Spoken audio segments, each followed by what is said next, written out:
we are looking at how to pronounce the apostrophe after an S, which marks the possessive. If you want to talk, for example, about the car that belongs to James, you would say James's car. James's car. You can write it that way with just an apostrophe, or you can add apostrophe S after it.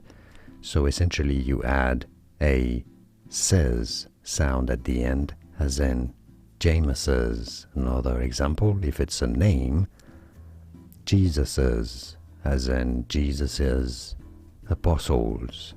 Or last example for a name, Chris's, as in Chris's marbles, for example.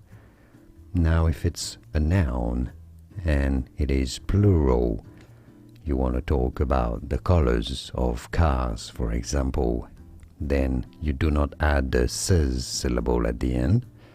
You just pronounce the word cars.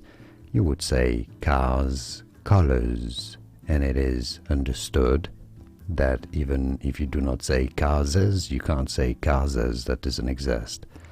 It is understood that if you say the car's colors, it is the possessive. You do not need to pronounce the apostrophe. Essentially, you say the car's colors, or my parents' car, my parents' car. You don't need to pronounce the possessive there.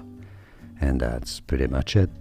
If you want to learn more English and more pronunciation videos, here are more videos for you. If you're learning English, well, stay tuned to the channel. Thanks for watching. Like this video and let me know in the comments if it was useful. Thanks for watching. Cheers.